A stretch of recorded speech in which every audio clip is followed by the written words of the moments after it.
think it's one of the things that we need to understand and very clearly is there's a saying, I'm not sure who the author is or who said it, that goes something along the lines of, if money doesn't change you, it reveals who you are when you no longer need to be nice, right? Now, here's the funny part of that entire quotation. Everybody in the room agrees to it. Okay, sharp, Mara, somehow there's a problem when it starts to apply to women. The world hates financially independent women. Why? No, she's disrespectful. No, excuse me? I already had a mouth, I promise you. So the problem with the world is that when they start demonizing financially independent women, that's when they start controlling the type of access that women should have. They start to control the type of education that women need, because let's be fair, financial independence is a consequence of you understanding your money.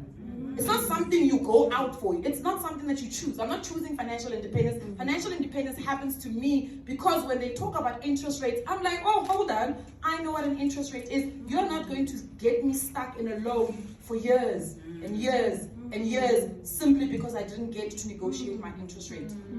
When you have conversations and you say to women, it is probably beneficial for you not to get married in community or property if you have acquired assets. You don't want women to love their husbands, you want them to think about divorce. No. We educate women because we want women to understand that they have a choice to be able to choose a different life than the one that they might find themselves in. And it might be abusive.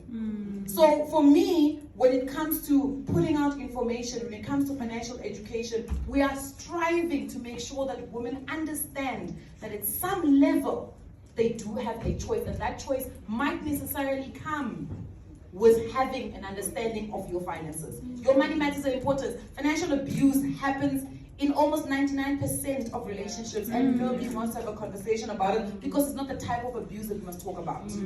Because the moment you start talking about money,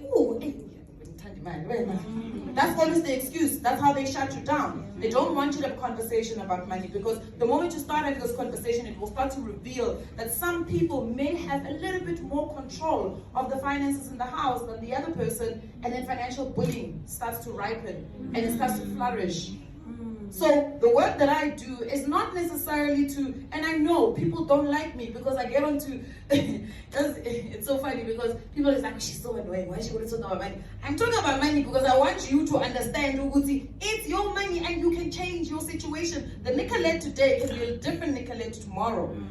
But it does unfortunately at times come with money. And when we talk about money, let's not get it twisted. We're not talking about money in its monetary form. Because money in its monetary form, any one of us can get it. There's a lot of things we can do to get money. In this transactional world that we live in, there's so many things you can do to be able to get money. When we talk about money, we're talking about access to financial information, access to being able to influence policy. The mere fact that in 2021, we're still having a conversation about pay-wage gaps, income disparity in terms of gender, it's boring, man. You're bored of that conversation. Because what is it that I am doing as a woman that my counterpart as a male is also doing, but somehow mine is always going to be seen as inferior?